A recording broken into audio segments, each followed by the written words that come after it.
to figure out what the charge is. As we get, more advanced, then you'll notice certain patterns that you might be able to figure out. So for example, one of the patterns you might see is platinum 2. Platinum 2 plus are usually 4-coordinate square planar. In fact, all the platinum 2 complexes that we see in this book are 4-coordinate square planar complexes, whereas the platinum 4 complexes are 6-coordinate octahedral complexes. So those are those kind of patterns that we can kind of figure out what the charge is. So if this were platinum and there were 6 things attached to the platinum, then I'd say it's a platinum 4, not a platinum 2. So little things like that you can do based on simple patterns you might have remembered from the homework or from looking at a bunch of different compounds. And so this is copper 2, but we don't name the metal first. What do we name first? We name the ligands first. Now, there are different sets of rules, and it depends because we have multiple authors here. I think there are 4 co-authors for this book, but there are different authors that do the homework. And the people who usually do the homework in the answer key for the homework are usually graduate students. So, you have the group of authors there, and then they have their graduate students do this as extra income or something like that. And the graduate students, depends on where they learned chemistry from, that they're going to follow their set of rules that they did. They probably aren't going to go and read the book maybe because they think they've already done it. And so unfortunately, sometimes the homework is, you see a lot more variation and problems with the homework. But anyway, going to this, it depends on the nomenclature rules that they followed. So one set of nomenclature rules that we had before depended on the formula. And so we do it alphabetically depending on the letter of the formula. So here, H, and here would be N. So H comes before N alphabetically. That would be it. The other way we do it is by the name, and I like it. I like to do it by the name myself. Doing it by the name, it would be aqua versus amine. So I don't want to even deal with this anymore because there are too many variations for this. So the rule I had given you guys at the beginning is just do it alphabetically based on name. Do it alphabetically based on name because it depends on how you write the formula. I told you I don't like to write ammonia this way. Do you know the way I like to write ammonia? Not NH3. I like to write ammonia as H3N. It just makes more sense to me to write it as H3N versus NH3. But it can't be helped. But the problem that you're going to see is that some people write it differently, the formula, differently depending on what they have. And so when I look at this, they did it alphabetical based on the symbol letter, H before N. If I did this alphabetically for the name, I would have put amine first, followed by aqua. So that's conflict number 1. Already I'm doing it differently. And so you're going to get a mismatch of things. So I apologize for that then. But I don't like the formula-based ones because some of the ligands get more complex. Ethylene diamine. How are you going to write ethylene diamine? If I do ethylene diamine, this is the way I'd write it as the formula. I could do it like this. I mean, there are different ways to write ethylene diamine formula. One way, it's an organic compound. So we could do the ethylenes in the center. That's 2 carbons, like these are 2 methylenes put together. 2 methylenes put together make an ethylene. And then we could have the amines like this. We'll throw on the end. That's one way. Another way we could do ethylene diamine is we could write it like this, H2N, CH2, CH2, NH2. Another way we could write this is NH2, CH2, CH2, NH2. It depends. It depends on how you want to do it. Some people write it like this because it's more symmetric. The hydrogens are terminal, they stick out, different ways. So do we have this as starting with C first, H first, N first? Is there a consistent way that we always have to write? Or some people just write it EN. If you write it EN, then is it E, C, H, or N that we're going to use for ethylene diamine? And so I don't want to get into all these sub-rules that we would have to have, because we'd have to have a whole subset of rules in order to make sure everybody's consistent in the way they write the formula. But unfortunately, nobody's consistent in how they write the formula. Therefore, let's forget all that, and we're just going to base it on the name. And so I just want to keep it as simple as possible. So here I would have written amine comes before aqua. I would have put, is Q before M? Yeah, so I would have put amine here and then aqua there. And then that would be alphabetical for me. But anyway, naming this, we name them alphabetically according to name. So this would be the cation would be tetraamine diaqua copper 2.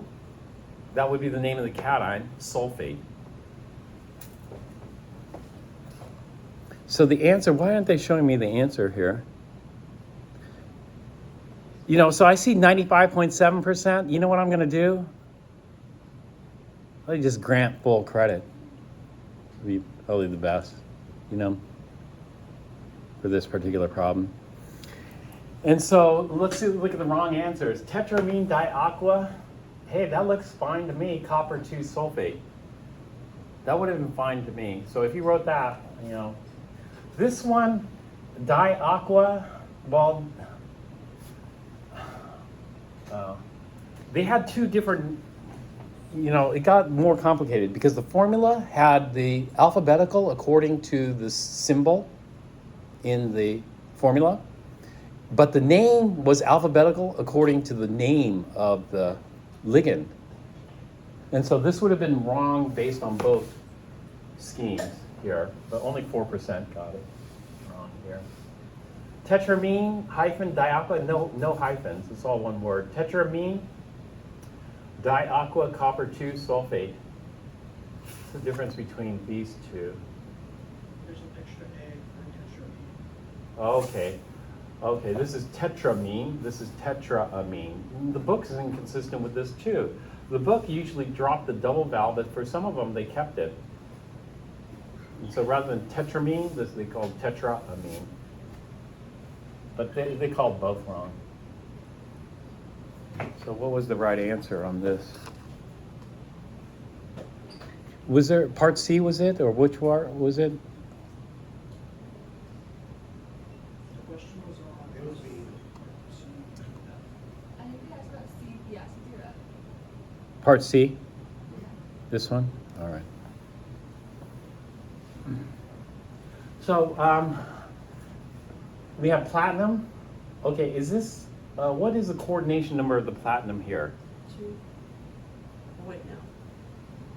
It's charged.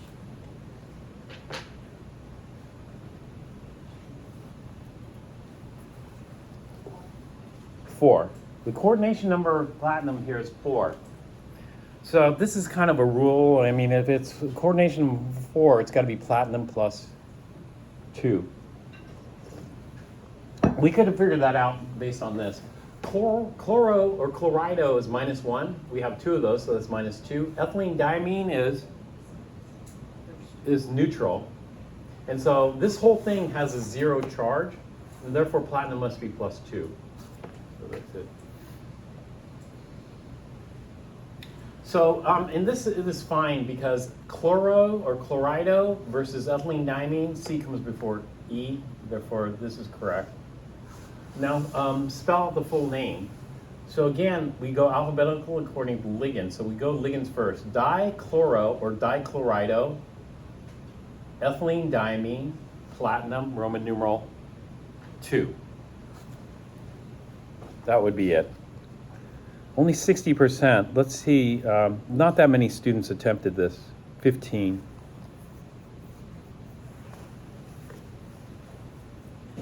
Dichloroethylene diamine. What's the problem here? I see it right away. Only 1 M. Only 1 M. That's wrong. Platinum 2. Dichloroethylene diamine. You could use these parentheses. It's not totally wrong to do that. But again, they spelled amine, 1M. Actually, is that okay? Ethylene diamine with 1M? Because if I have two M's, what does that mean? It means ammonia, and I have two ammonias. Do I have two ammonias? Do I have one ethylene and two ammonias? Or do I have one ethylene diamine? In other words, did we see any ammonia ligands here? And the answer is no. There's no ammonia. I'm wrong, actually, because they're right. The person who got this one here, they're right. Dichloroethylene diamine, platinum 2. So what's wrong with this?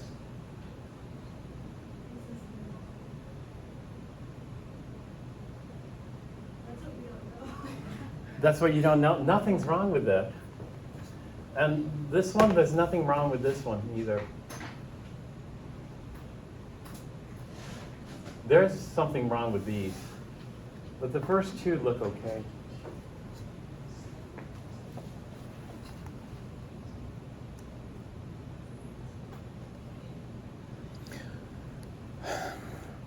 So I'm not sure how I can do this here. And so 28.2% have it correct. Let's see if I can see what the correct answer is.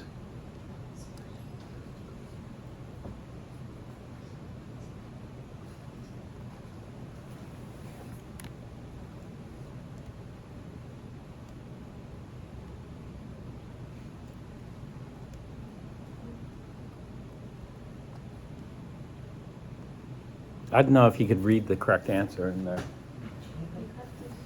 Yeah, they do 1,2-ethane diamine.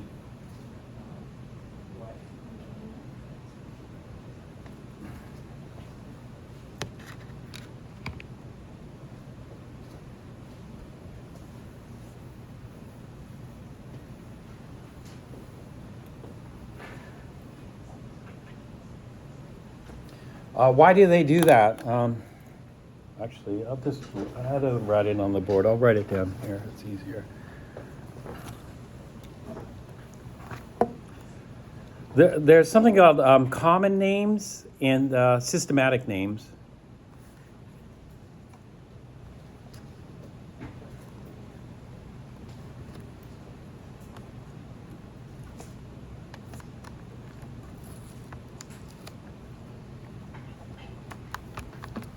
Maybe I'm not plugged in. Yeah, I'm not plugged in here.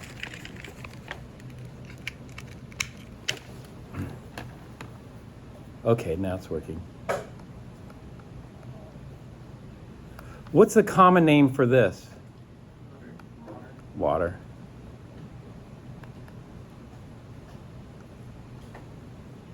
What's the systematic name for this?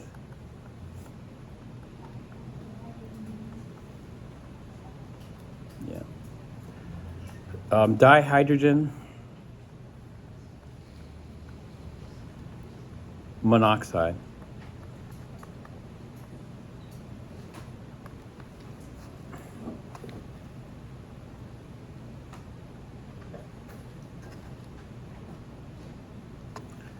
All right, so do you know what the ethylene group is?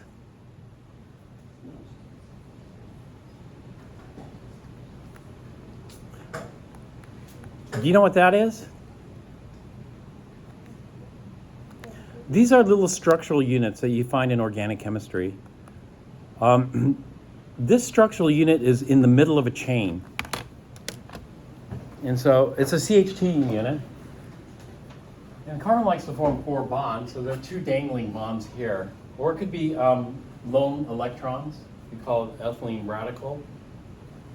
But anyway, it's like a structural unit. So this is 1 carbon in the chain. And this is called methylene. And if we put 2 of those together, do you know what we call it? This is our ethylene here.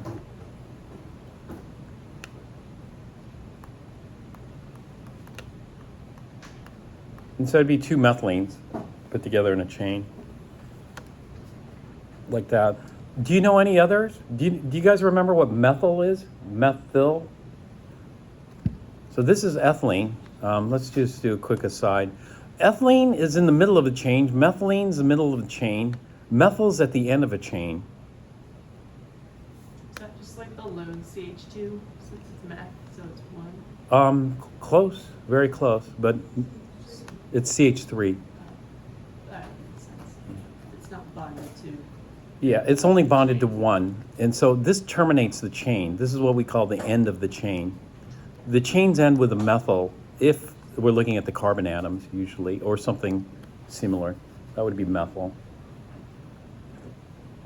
So we had things like methyl alcohol.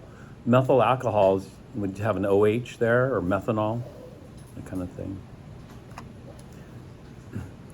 So in a way, this is systematic because we have an ethylene group here, and we have two amines, like this. And sometimes I like to write the amines like that, kind of backwards, because hydrogen doesn't bridge, although it's fine to write it NH2. People would know what you're talking about regardless. But this is just showing that the chain is going to be nitrogen, carbon, carbon, nitrogen. And that's the chain that we're going to get. And so structurally, that's going to look like this. We'll have a nitrogen here, and then a carbon, carbon, nitrogen. And then we're going to have two hydrogens on this nitrogen here. I'm going to write it like this. And then I'm going to throw the lone pair on here. And can you tell me what is the hybridization on this nitrogen and the molecular geometry? sp3 is correct. And the geometry, the molecular geometry would be not tetrahedral. Tetrahedral would be the electron geometry. Trigonal pyramidal. This is an upside down pyramid though. I'm drawing the wedge dash, so this bond's coming out, this bond's going in. But we have the upside down pyramid here. This would be the vertex of it. And then the carbon here would be what? Hybridization? sp3. This carbon here would also be sp3. And this nitrogen would be the same as that other nitrogen. Why are we still mentioning like the hybridization if we found out that it like failed and that molecular orbital theory would be that It fails for the ligand metal bond, but the bonds in the ligand, it's okay. Okay. It's just when I try to describe the bond to the metal, center metal, then it fails. But we're gonna still look at valence bond theory for the ligand itself.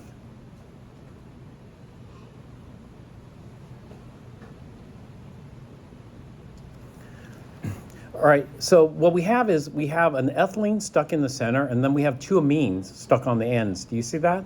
And therefore, this seems like a systematic name. We have ethylene and amine on the right edge and an amine on the left edge. An amine is just ammonia-like compound. This is very ammonia-like. It's very ammonia-like because rather than having a hydrogen here, like in ammonia, we have a carbon, but carbon's electronegativity and hydrogen's electronegativity are about the same. And so this doesn't really change what we call the electron cloud around nitrogen much.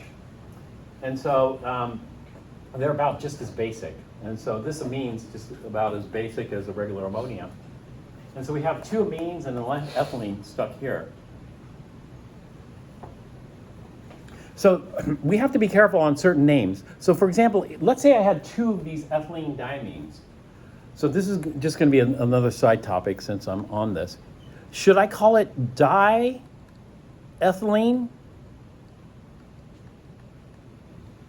Diamine if I had two of these?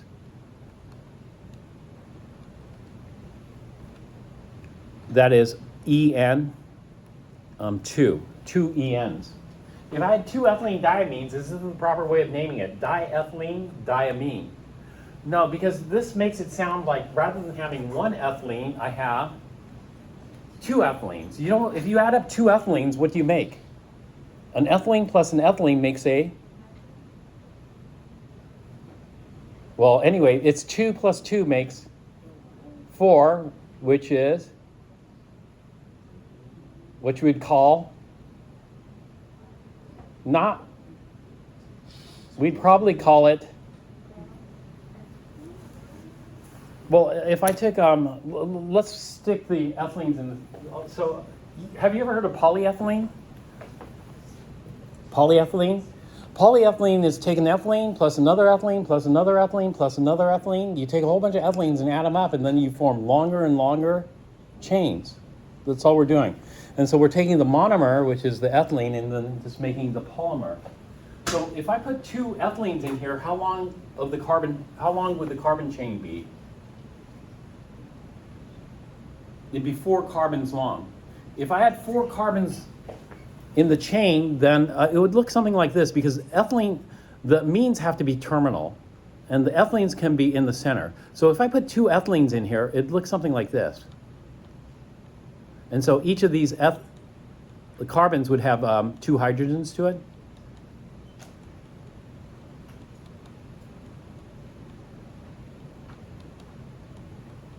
But we probably shouldn't call, and then I'll throw the 2 amines on the ends of this. And the amines, I'm going to just draw Lewis structure without the wedge dash is going to terminate it, because it terminates it because I have a lone pair there. The lone pair, I mean, it could potentially bond to an acid or something like that. But do you see I have an ethylene and another ethylene? So I have 2 ethylenes and 2 amines. But we wouldn't call it diethylene diamine. Do you know what we'd call it? We would call it, I'm sorry, can you repeat that again? Yeah, right. Instead of ethylene, it would be butylene. And so a diethylene diamine should be properly written as butylene diamine, correct? And so this is, this happens, like polyethylene. Polyethylene is a long chain. Why do they call it ethylene? Why don't they just call it polymethylene? They don't call it polymethylene because they don't start off with 1 carbon. It's like Legos. They don't start off with 1 carbon. They start off with a 2 carbon Lego and then just add those 2 carbon Legos together. That's why they call it that. And so it comes in units of 2 rather than units of 1. So polyethylene is just a whole bunch of these ethylenes put together in a long chain, and you get polyethylene. Polyethylene is what our squirt bottles are made out of. But anyway, going back to this, here, we're not going to use di, because that's going to lead to confusion. Instead, what we should use is a different numbering system. The different numbering system is going to be what? Bis, yeah. So this should be bis ethylene diamine. And here we could use the parentheses if we want to emphasize that it's 2 ethylene diamines that we're talking about. And so that's it. So speaking of organic nomenclature, this is what we're going to do later. Organic nomenclature is based on the parent chain. And so I'll talk about where that name comes from. The name is not incorrect. You could call this, there's another name for this. The other name for this is ethane. Ethane is a 2 carbon chain with no double bonds, no triple bonds. And so it's like this. So this would be ethane here. But ethane normally has a CH3, CH3. So ethane could be thought of as 2 methyl groups attached together. Good. And so this is ethane. Now, where's the amines? We could put both amines on the same carbon. We could do both amines on the same carbon, just knock off this hydrogen, replace it with this NH2, and move the hydrogen over here. If we put both amines on the same carbon, then what we call it is a 1,1 diamine. If we put one amine on the first carbon and one amine on the second carbon, we call it a 1,2 diamine, et cetera, et cetera. So when we get to more fancy, because diamine, when we see ethylene diamine, it doesn't exactly tell you where the amines are. Are both amines on this carbon? Are both amines on that carbon? Are they split up? You know? We know where it is because we memorized it. We memorized the ethylene diamines like this, but we need a more systematic method of nomenclature. And that more systematic method would tell you, where are the amines located, because ethylene diamine might get confused. Does that make sense? But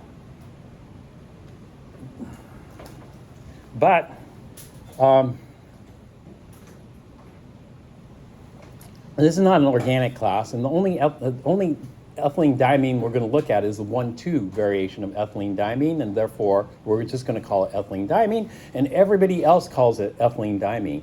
Ethylene diamine is a good bidentate ligand. Because let's say I have the 1,1 variation of ethylene diamine. The ethylene diamine with the 1,1 variation would not be a chelating agent. And so let me talk about that right now first. And so the book's answer is incorrect. So don't worry about this one. The book's answer is incorrect. We don't call it 1,2 ethane diamine. We just call it ethylene diamine.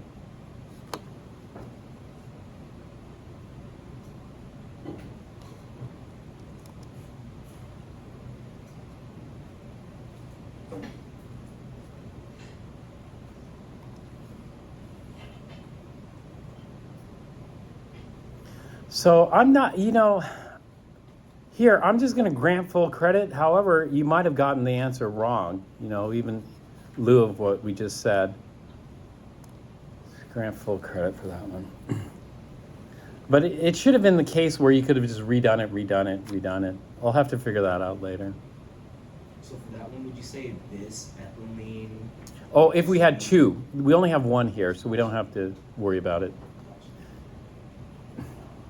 And so I could have had this species here as an example.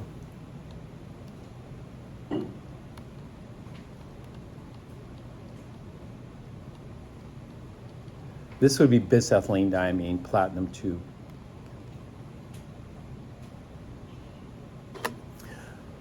All right, so ethylene diamine is called a chelating agent. It's called a chelating agent because it'll attack the acid. The acid is the metal cation. We'll just call metal plus X.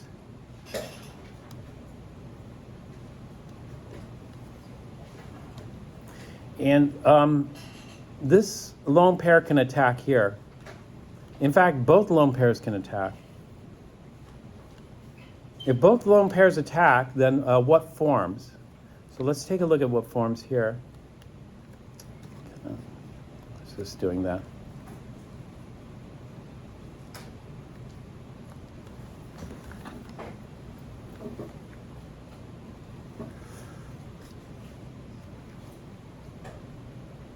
And so let's say the first one attaches here.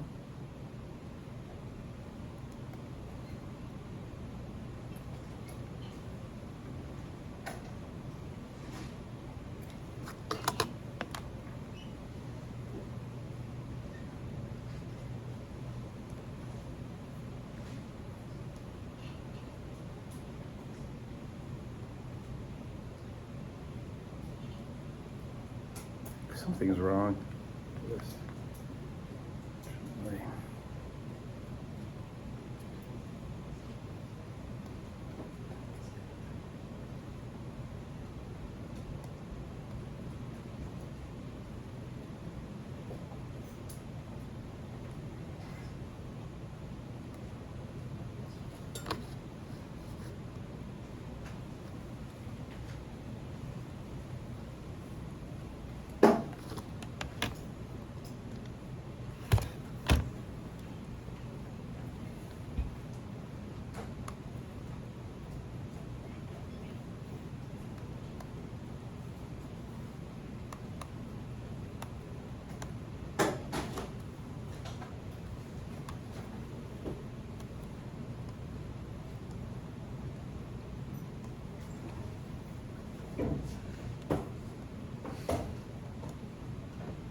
All right. So we end up with something like this. You know, normally when we have nitrogen with 4 bonds, then that's not an amine, that's an ammonium derivative. And normally when we have nitrogen with 4 bonds, the nitrogen should have a positive formal charge, right? It's giving up an electron. One of its electrons is shared with metal, and it retains one. And so the formal charge on this nitrogen is +1, but do we deal with formal charge in metal ligand bonds? No. We would deal with formal charge in the ligand itself, you know, but when we're looking at the ligand metal bond, we don't worry. In fact, we just leave it. And so the ethylene diamine is still neutral, and the metal is still going to be +X here. So I'll just leave this as +X.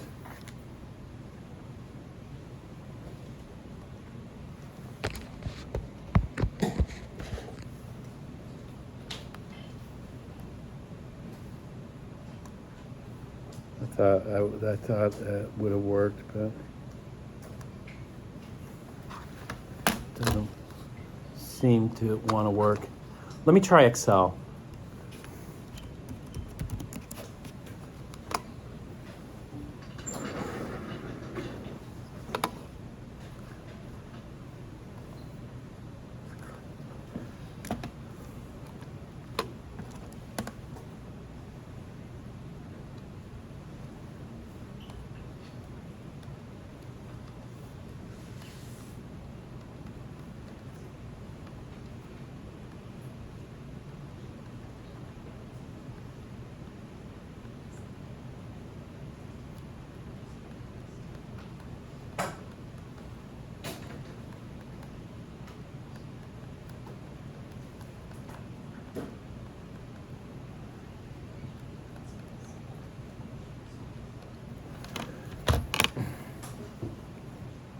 And so this would be this. Now, the nitrogens here are no longer going to have a lone pair.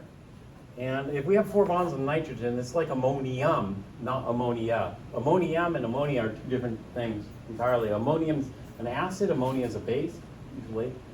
But we're going to ignore the charge. So ethylene diamine is still going to be 0. So we count this as 0, and the metal we count is +X. All right, this is a chelating agent. It's a chelating agent because if we break off one of these bonds, the other is still attached. We have to break off both bonds simultaneously.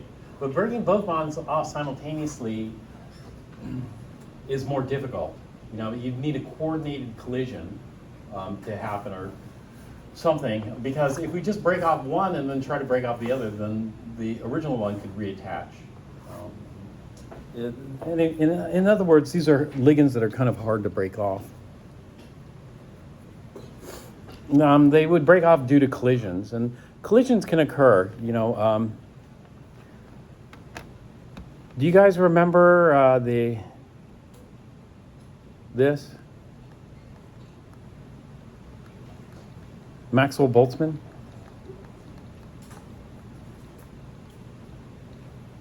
You guys remember Maxwell-Boltzmann? The Maxwell-Boltzmann distribution.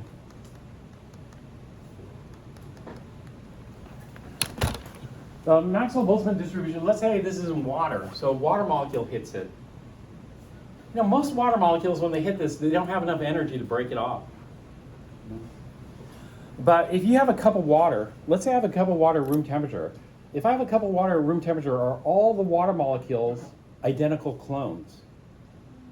You know, if I think about all the water molecules in there, which is more than a mole's worth of water, a mole is only 18 milliliters, a cup would be 250 milliliters, so it'd be like 10 moles, more than 10 moles, like 15 moles.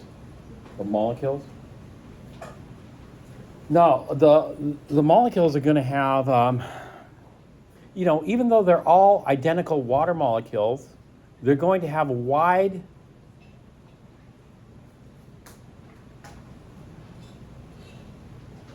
diversity of what? Energies, kinetic energies. So we call it E sub k for kinetic energy, and then we look at the population. Population. And what is the shape of the Maxwell-Boltzmann distribution? This is also called a thermal distribution or kinetic energy distribution. I'll just call it thermal distribution.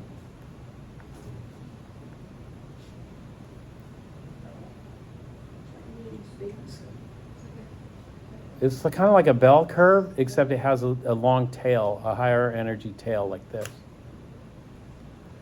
So let's say this is at 25 degrees C. And so if I look at water molecules, the population, they're all water molecules, however, they all have different energies. You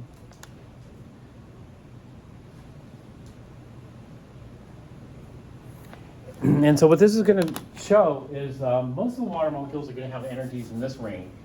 But there's going to be a small population of water molecules that have high energy and a small population of water molecules that have low energy. And so this is just a cup of water at room temperature. And so not all the water molecules are identical clones. If all the water molecules were identical clones, what would the energy be? It would be the same energy, but where would that energy be? If I said, I'm going to take the entire population and make them identical clones, where would that energy be? Would that energy be at the peak of the curve here? No, the energy is going to be on the side. And do you know what we call that energy? The root mean square. That would be the root mean square energy. The root mean square energy is the effective energy. So if we take that entire population distribution and make them identical clones, then each clone would have the RMS speed or energy. Does that make sense for that? And so you guys remember this was from chapter 6. In chapter 6, though, we only looked at one type of kinetic energy. There are 3 types of kinetic energy. What are the 3 types of kinetic energy? Translational, vibrational, and rotational. For an ideal gas is just a point in space, right? There's no shape, there's no size, there's no volume. And so an ideal gas, the only energy it can have is translational. And if it only has translational, then we only care about its speed. And therefore, we can look at the simulation here of the Maxwell-Boltzmann. This is from Wikipedia. And so if I take a population of ideal gas particles like this, then I see they aren't moving all at identical speeds. We have a distribution of speeds here. And some of the particles are moving at high speed, let's say 4, and some of them are moving at slow speeds, like say a half here. But the bulk of them are around this speed. This is bar graph. This bar graph we can just average into the Maxwell-Boltzmann distribution curve. And then we can model this mathematically using the equations for this distribution. But that's just showing it. And then we can speed it up or slow it down. You know, if we speed it up, then the population shifts. So let's take a look here. How do we speed it up? We increase the temperature. So we start off at low temperature. Most of the population's low speed. And then we increase the temperature, and that shifts the distribution, that is the population, to higher and higher speeds or higher and higher energies. This population's constant here, so the area under the curve is constant. And so they just flatten it out. And so this is a very high energy population distribution here. So going back to this, we think about chelating agents. You know, chelating agents are difficult to break off. So there could be a violent collision here, it breaks this bond, but we need 2. We need 2 violent collisions to happen simultaneously. So this has to be a coordinated attack. Do the water molecules have some kind of 2-way radio that they can coordinate the attack and say 3, 2, 1, boom? Or no, it just happens at random. And how often does that happen at random? Not that often. So these are quite difficult to break off. If you put it in hot water, wouldn't it have like... In hot water, it would be easier.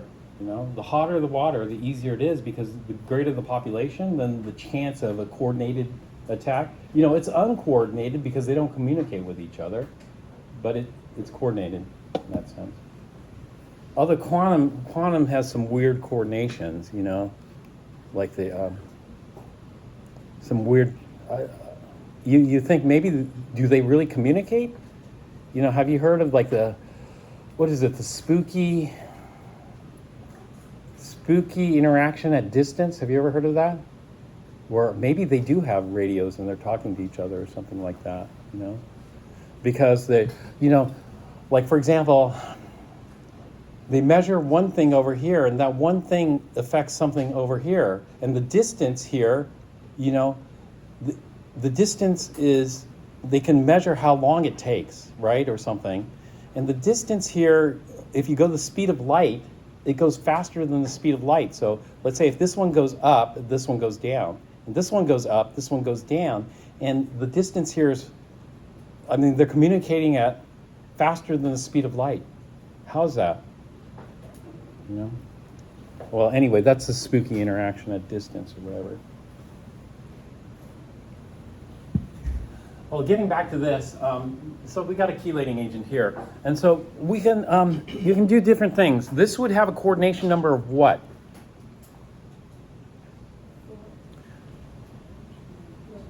2. This has a coordination number of 2 because there are 2 bonding atoms or binding atoms here. And so this is a coordination number of 2. If we want a coordination of 4, then what would we do? Well, we'd add another one of these here.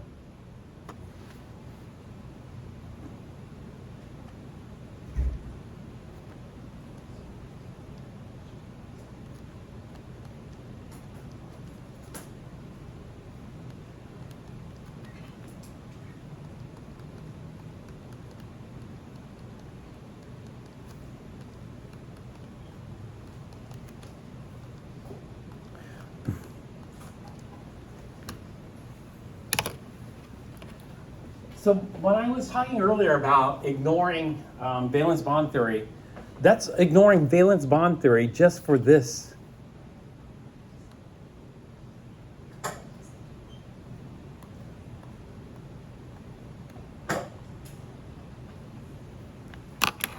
Just for that. But the rest is okay. So for example, this nitrogen, what would the hybridization of this nitrogen be?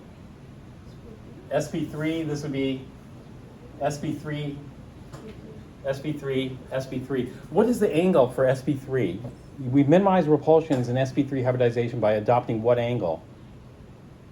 In other words, it's the tetrahedral. We adopt the tetrahedral electron geometry to minimize the repulsions by maximizing the angle, and the angle would be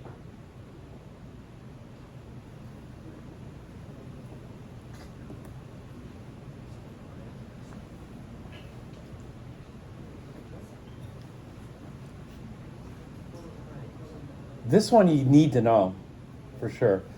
You need to know the tetrahedral. sp3 should be what angle? sp3 is 109, 109.5 or 109.47 or just 109. 109. sp2, what's the angle for sp2? 120. 120, yeah. And so we could still do that stuff. I mean, this is, you know, the angles here. In other words, I would expect the HNH angle to be 109, the HNC angle to be 109, and even the CNM angle to be 109. Right? And the same thing over here. I expect the NCC angle to be 109, the NCH angles to be 109, and the HCH angles to be 109. You know, I'd expect all the angles to be 109. And so in that sense, valence bond, we still use it for complexes. We just don't use it to describe the bond, the metal ligand bond. In other words, the coordinate covalent bond there. We should use MO theory for that. This has a coordination number of what? Yeah, and so this is a coordination number of 4, which is common for this. We have 4 atoms, 1, 2, 3, 4, that are bonded to the central metal. Another common one is rather than bis ethylene diamine, we could have tris ethylene diamine.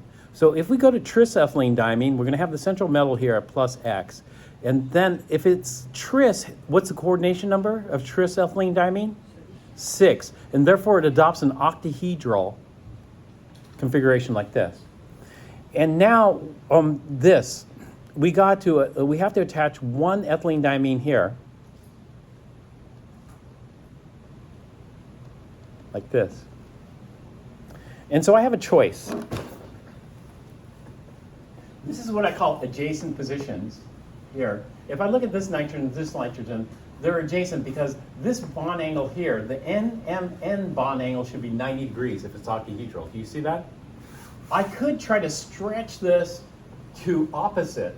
So if I pick this position here and then I try to bond the nitrogen all the way down to this, then the NMN angle would be 180 degrees. Do you see that? And that's too far. And so I could bond this nitrogen either to any of these, which would be on the equatorial plane here. I wouldn't be able to stretch it all the way to the other axis. Can you see that? Based on this. And so we have to be careful how we bond this. It wouldn't make sense to try to bond it to the opposite end. So if I did this, this would be wrong. So if I put a nitrogen here, and then let's try to stretch it out.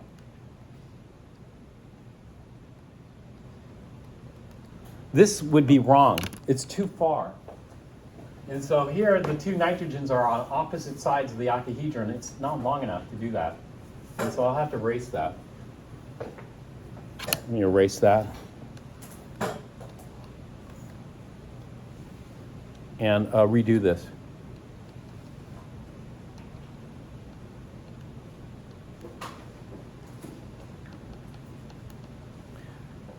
So I'm going to save a little bit of time in these drawings. This one is good because it shows, kind of the bonding. We'll throw in the hydrogens in there to complete this like this. But it takes some room to do that. And what we could do is we could just write this as NH2 to a CH2 to a CH2 to an NH2. All right, this would be a condensed structural formula where I'm not going to expand out all the hydrogens. But you can see it's adjacent here. So I have this nitrogen going to an adjacent octahedral position here.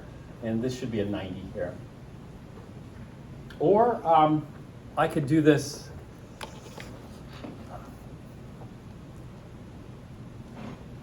using the EN. Shorthand way of doing it. And so here it's just written out structurally. Here I condense it. Here it's abbreviated, just EN. And so this would be tris ethylene diamine here. And here we use parentheses usually to emphasize that it's 3 ethylene diamines rather than 3 ethylenes. But the numbering system should be able to tell you that. Tris-ethylene diamine metal, whatever that is. Okay, so far? All right, now I was talking about if I have an ethane, I could put the amines wherever. Actually, I'm not going to call this. So this is like, okay, fine. If we have an ethylene diamine, I know what it looks like. But what if we have some other variations of this? So ethane, I'm going to make ethane. Ethane is CH3CH3. And what I'm going to do is I'm going to leave the hydrogens on the right one. And then what I want to do is I'm going to put 2 amines on this carbon here. So I have 1 amine here and 1 amine here. And then 1 hydrogen here. So this would be 1, 2 ethane. Ethane, because it's a 2 carbon chain, diamine. And I need a hyphen here. So, oh, actually this is not 1, 2. What is this? What did I call this earlier? 1, 1. A 1-1 just means on carbon 1 I have one amine, and carbon 1 I have one amine. And so both amines are on carbon 1. Carbon 1 would be the first carbon. The first carbon you can number, it doesn't matter left to right or right to left. It's just the first carbon from either side. And so if I had both amines on this carbon here on the right, I wouldn't call it 2, 2. 2, 2 is wrong. What I do is, there's no orientation in space, and it doesn't matter if I read left to right or right to left. And so if I had both amines on the second carbon here, it's not a 2, 2. It's still a 1, 1. We're just counting backwards. Does that make sense? We always want these to be the lowest number. This is just rules for organic chemistry, nomenclature. Is this a chelating agent? Chelating agent is going to be polydentate. So we want 2 bytes or more. Would this be a chelating agent? Yeah, you'd say this would be a chelating agent because this nitrogen combined and this nitrogen combined. So we have two donor nitrogens. I see this as being a chelating agent because I look at this and I go, wow, if this one attacks and this one attacks, then that's fine. So let's go ahead and do that. We're going to have those two attack the central metal. Central metal we're going to write over here as M plus X. Are all polydentates chelating agents? Mm-hmm. All polydentates are chelating agents. Whenever you have more than one byte, it's difficult to break off because it has to be a coordinated attack and everything's moving at random. It's not coordinated. And so this one binds, and then if this one binds, the second one binds. This doesn't have to be a coordinated attack here. One combined and then later on the other combined, and no problem with that.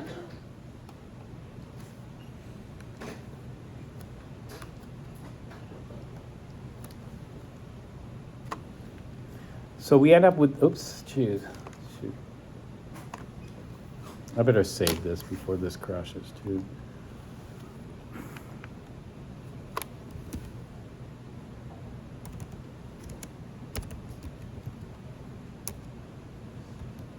Uh-huh. So does the 1, 1 in the one of the amine went to like the first carbon? So Yeah. We have 2 amines and we have to position those 2 amines. So the first one is here, the second one's here. If we had 3 amines, we could have 3 amines on this, right? If we have 3 amines on that first carbon, then we call it 1, 1, 1 hyphen ethylene or ethane triamine. And so we would figure it out based on that.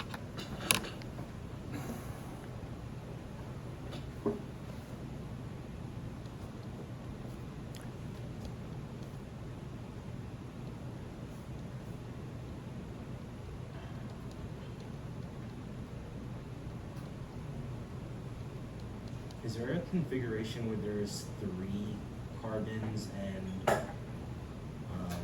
you have multiple bounded to the one in the middle? Multiple what on the one in the middle? You have 2 amines bonded to the central carbon, or is that not something that happens? It happens. Okay, the reason I'm going through this is because you only had 3 chelating agents, right? Are there only 3 chelating agents in the universe? No, there's so many.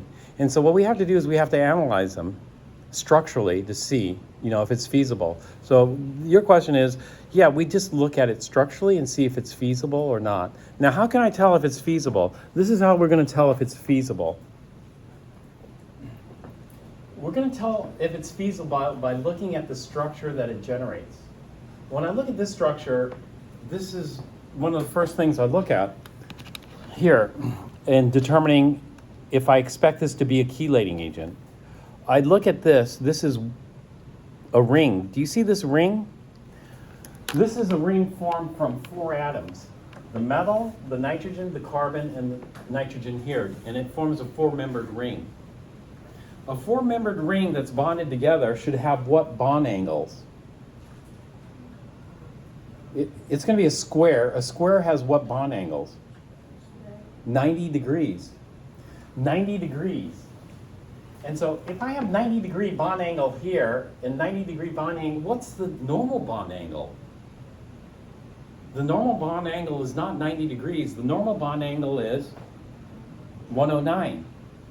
So what I have is I have something that should be at 90, but it's at, or not 90. It should be at 109, but it's at 90. And so there's different ways of thinking about this. One way of thinking about this is this. They're going to be kind of out of position. And so let's say I have an sp3 orbital here, and I have an sp3 orbital here, and it's supposed to be coming at a 109, but it's coming at a 90. And so it's going to be kinked. Is this good orbital overlap? Here, when we do orbital overlap, we want the orbitals to come straight in to each other. And so this is poor orbital overlap. What's good orbital overlap is if they're overlapping directly, like this.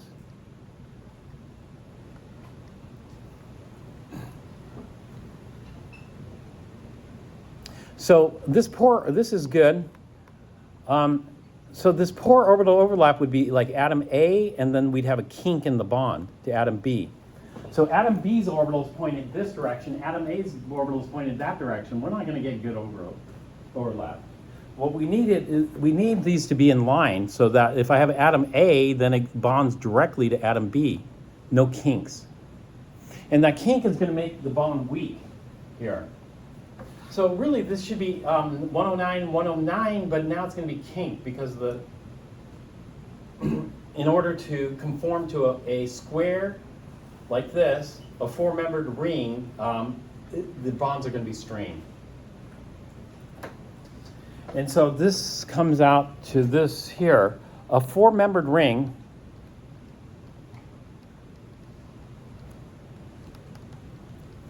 and smaller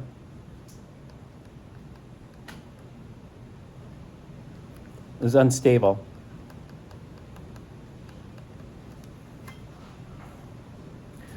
So I would expect this one to be monodentate, not bidentate. Therefore, I'll just write it down here.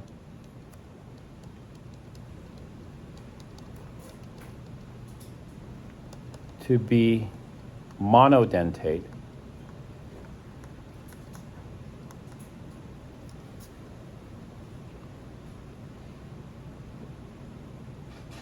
So yeah, this had the potential to be bidentate, but it's too much strain, and so it's not going to happen.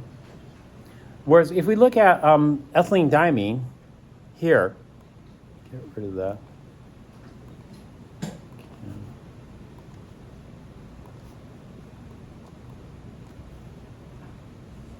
How many members in this ring?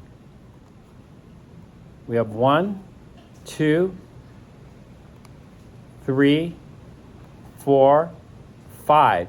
5-membered ring and larger, no problem, no strain.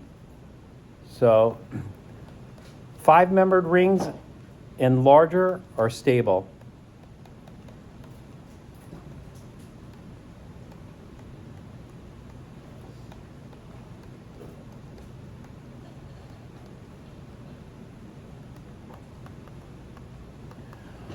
Because now we can get good orbital overlap, we can conform to the tetrahedral bond angles that we'd expect, 109 here in this particular case. It's not always tetrahedral, it could be, trigonal planar. Uh-huh. Can we see a 3D model? Because how are we supposed to predict whether it'll form 90 degrees, how the orbitals are going to end up overlapping with each other? Is it just by counting how many members are? Mm-hmm. That's it. That's it. You're just going to look at the number of members in the ring. Anything larger, it can twist or rotate out of the way. And so you can get the bonds to properly overlap. Let's look at this one, and then you tell me. methylene diamine. All right, first is what's the formula for methylene?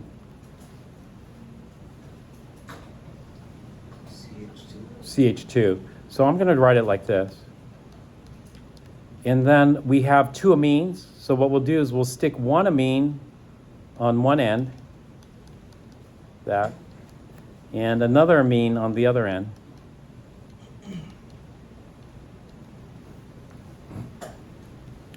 This is not three-dimensional, but regardless, what we're going to do is we're going to look. Is this a chelating agent?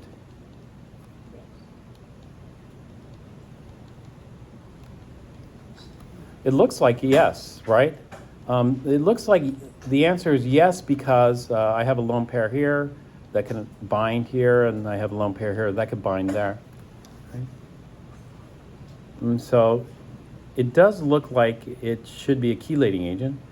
Is this on our chart? No, it's not on our chart, but most chelating agents aren't on our chart because our chart is so small. And so what we're going to do is we're just going to analyze this one to see. And so here we'll have the metal, and then we'll have the nitrogen here, the carbon here, the nitrogen here, and then the metal.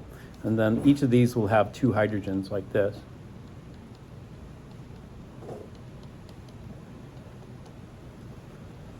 And this will be plus X here.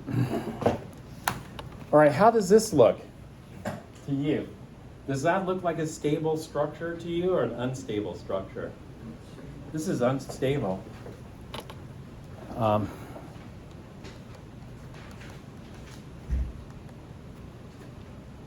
And so it's an unstable structure, and therefore it's we predict it to be monodentate. Only one of the means, it doesn't matter which one, the right one or the left one, only one of the means should attach. The other amine should just hang out in space. And so it's going to look more like this.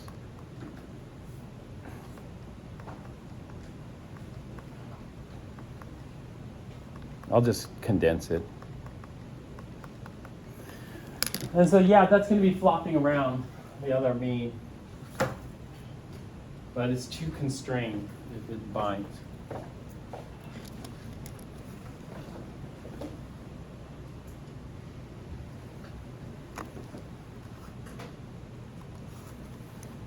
Let's continue on to our next example, which will be propylene diamine. Propylene diamine has lots of configurations, but in this nomenclature system, we're going to throw the amines on the end. What's the propylene group? CH2, CH2, CH2. And then we have two amines we'll throw on the ends, NH2 here and an H2N there to keep it kind of symmetric for me. And then there's going to be lone pairs here. Lone pair, lone pair. So this looks like a bidentate ligand. Do you see that? That looks bidentate to me. So if we had a metal here, plus X, then what we'd do is we'd attack it. So the first amine attacks here, followed by the second amine here. And if both amines attack it, then what will result? What's going to result is this. We're going to have a metal to NH2, and then that's going to go to CH2, CH2, CH2, oops.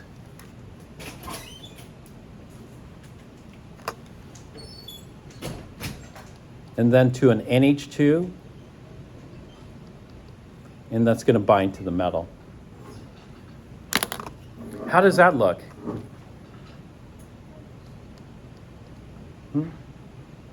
Does this look stable to you? Yeah. How many membered ring is this? 6-membered ring, no problem. This is stable. And therefore propylene diamine we expect to be a chelating agent.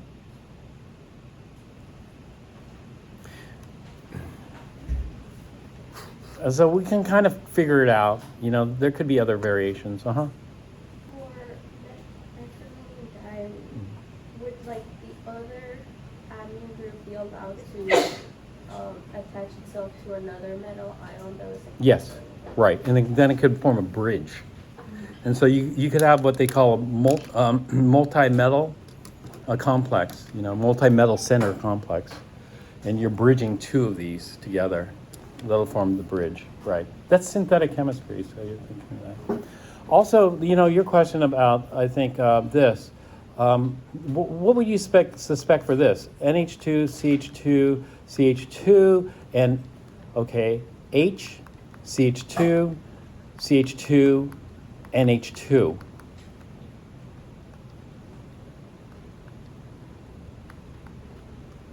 What do you suspect for that? Monodentate, bidentate, or tridentate? Could this be a tridentate ligand? There were no tridentate ligands in your book, but could this be a tridentate ligand?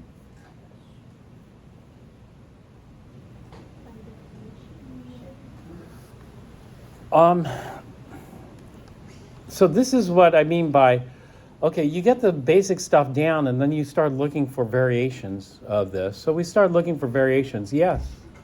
Let's say this one attacks and this one attacks. That's bidentate, right? But can this one wiggle its way in?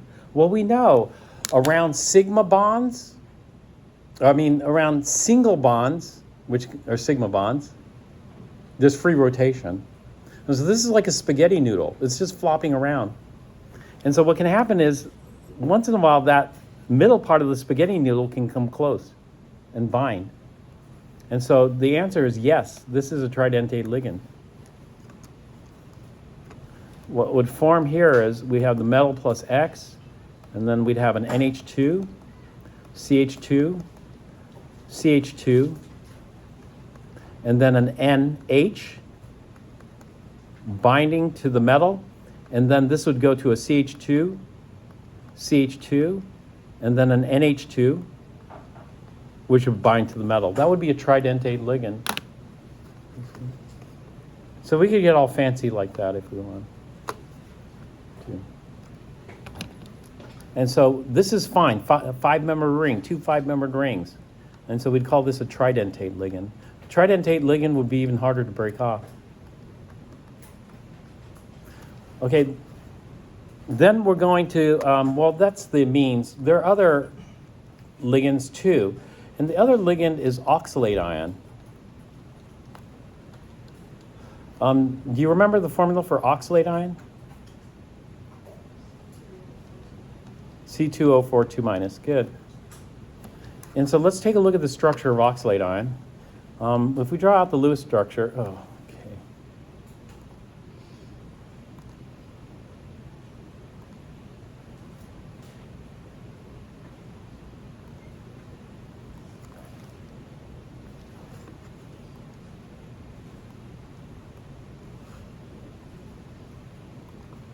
let me try to.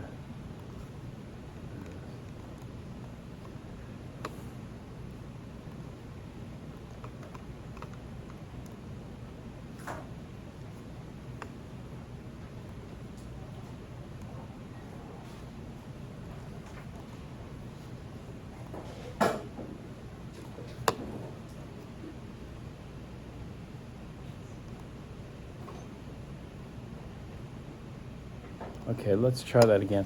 I'm going to draw out the Lewis structure for oxalate. Oxalate has these two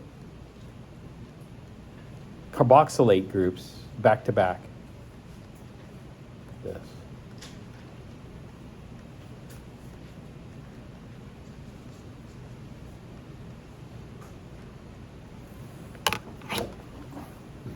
So it's kind of like two formate ions back to back. Formate would have a hydrogen here.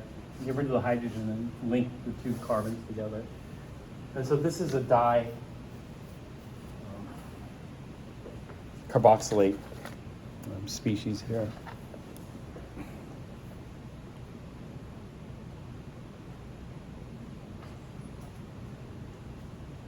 What would this be? Tetradentate? In a way, I think it's tetradentate because this is just one resonance form. How many resonance forms can you draw for this?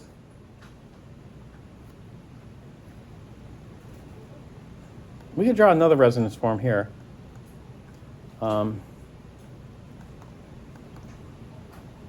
Maybe we'll leave the left one alone, and then we'll change the right one.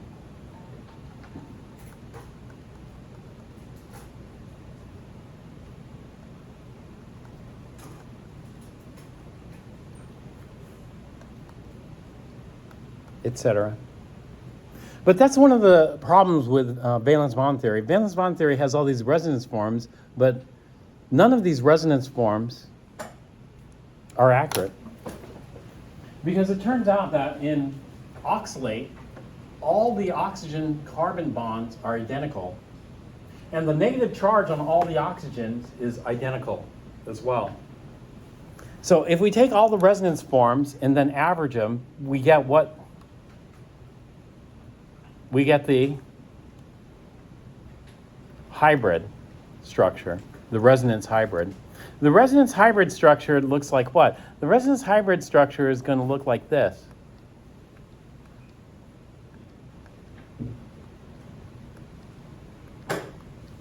Where all the carbon-oxygen bonds are identical. So when I look at this, you know, in one structure was a double bond, and in another structure is a single bond. And in this structure, this was a single bond, and in this structure is a double bond. So does it resonate between double, single, double, single? No, it doesn't do that. Instead, what we have is we have delocalization of the pi electrons. And what's the hybridization of the carbon here?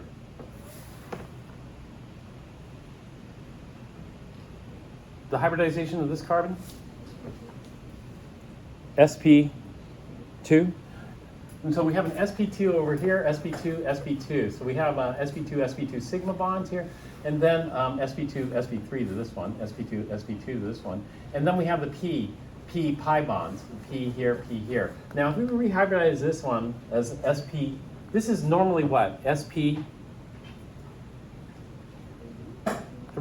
This is normally sp3, but if we could rehybridize it as sp2, you know what we can do?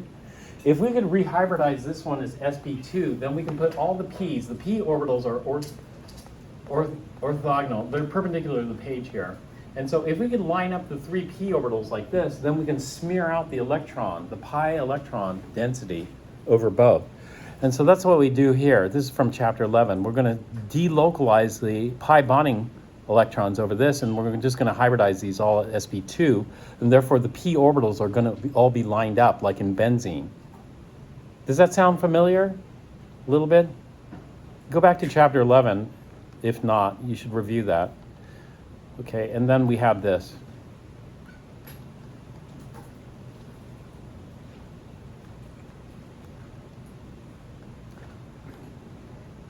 So the bond order is not one, single bond, or two, double bond. Do you know what the bond order of the carbon-oxygen bonds are?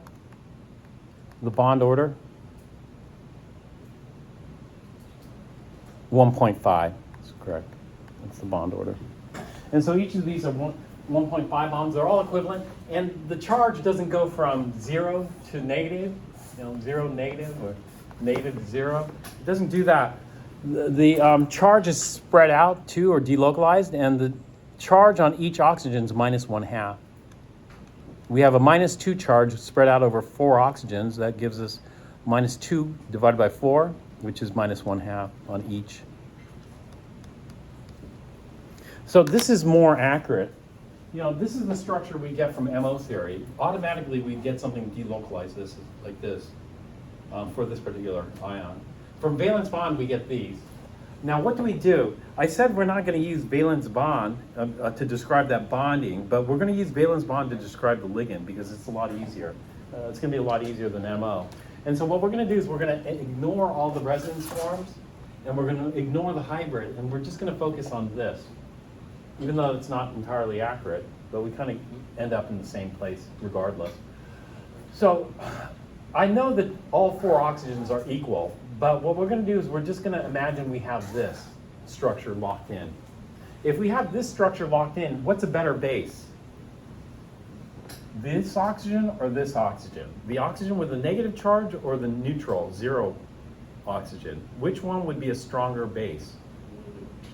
The negative charge. And so this. So, I'm already thinking, oh, this is going to be bidentate, right? And so if I have a metal here, plus X, then what I expect to happen is this oxygen attacks the metal, and this oxygen attacks the metal, right? And so what I'd end up with is something that looks like this.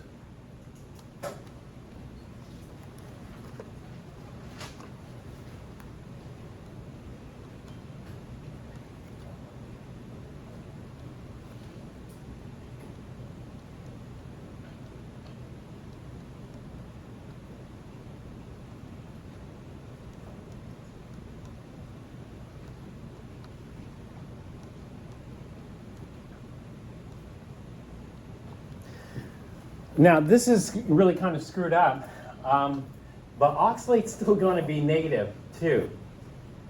So when I do this, I mean, this is fine. This is like terminal oxygen with 3 lone pairs. It's going to have negative formal charge. But this is like a bridging oxygen, like in water. That should have 0 formal charge. But we're just going to retain the charges there. And so everybody retains the original charges before and after, even though we would never do this analyzing other structures, but for these, we're just going to do that. And so oxalate's still -2, and the middle is still +X. Although it totally looks wrong when I look at this. This is completely wrong. But the right answer is too difficult to get to. So this is the easiest for just keeping track of charge. So that's all we're doing. But when we think about the reality, then the reality is more like this, the hybrid. And if we think about the hybrid, then we have 2 modes of attack for the hybrid structure. One mode of attack would be like this. We'd have these 2 adjacent oxygens. This one attack here, this one attack here. Is this good? Here. Would these 2 oxygens attack the metal? No. Why not? It would form a 4-membered ring. So we can automatically eliminate that. And so these 2 can't attack. The other thing that comes up is if these 2 attack, why can't these 2 attack the same metal? These 2 cannot attack the same metal because this is what hybridization? sp2 is trigonal planar. If it's trigonal planar, that means that oxygen's on the opposite side. And this is sp2, this is flat. And so it's trigonal planar, and these oxygens can't attack because they're on the opposite side of the metal. And so they're not. And so this is going to be a bidentate. It's not going to be a tetradentate. And so these 2 adjacent oxygens here will not attack. It forms a 4-membered ring. It'll be unstable. Okay, so I'm going to stop here. We'll take a break, and then we'll start up again after the break.